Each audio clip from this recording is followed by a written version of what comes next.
Mayura Station's a family business. It's one of the oldest pastoral enterprises in South Australia, first established in 1845.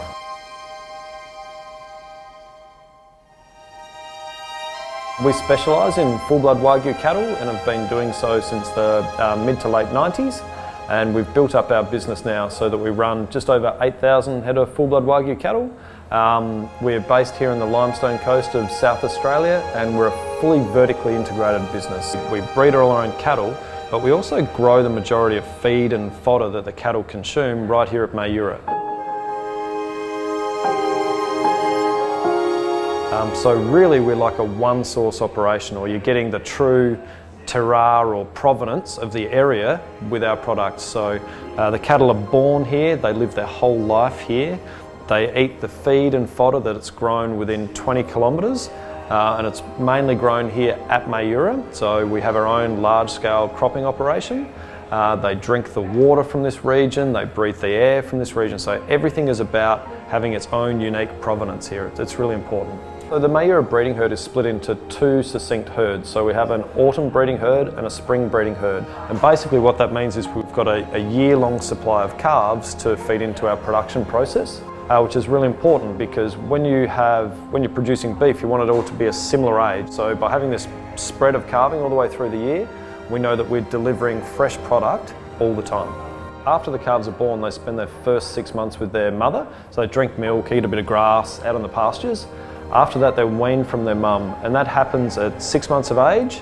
And then what we do is we place our cattle into what we call our backgrounding operation. So it's like a free-range feeding program. So the cattle are still free to roam out in the paddocks, but we deliver their nutrition to them every day, which is based on silage. So we grow maize silage here on the property, and the cattle start eating maize silage, and then we start to increase a bit of grain to them, add a little bit more grain as they get older and older. And we do that through to 18 months of age. And so we've tailored their nutrition so they're on a constant plane of growth. Then at 18 months of age, they enter into our finishing feedlot, which is the Mayura Moo Cow Motel, which is a big barn with sawdust floors, but the cattle are free to move inside or outside. And they go through 3 different grain rations in that process as well. So we have a grower ration where we're growing the animal. We have a marbling ration where we're trying to put as much marbling into the meat as possible. And then we have a flavour ration. The flavour ration is really important. So at Mayura we're known for having a very unique flavour with our product. It has some very unique ingredients, including chocolate and biscuit meal and a few lollies and so forth.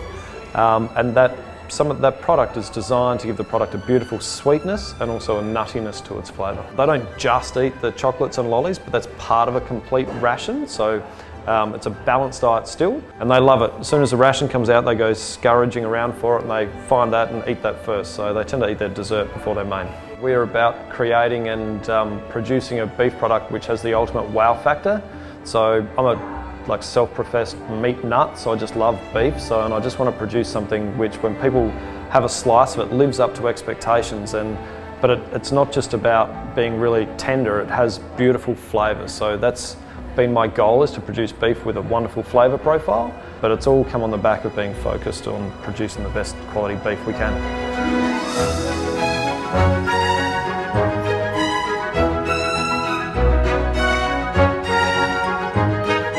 I've been here for just on 7 years now, and I think the best thing is being able to utilise those different cuts which you don't generally see, whether it be some chuck tail flaps, whether it be the flap meats, whether it be different parts of the skirts. And I think the interesting thing that I've found over time is that you pretty much grill everything that we find from the carcass, and they all have their own unique flavour profile, different levels of richness.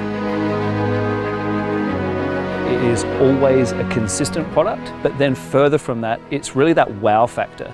And it's all about the sweetness in the meat, that rich flavour profile of the intramuscular fat melting through, that marbling melting through itself, because of that low melting point of the fat. So it melts at an average of sort of 28 degrees Celsius. That, you're cooking a medium rare steak, but all of that marbling has been dispersed through the meat, and it is that true wow factor. Room temperature, sear, roast, rest, serve.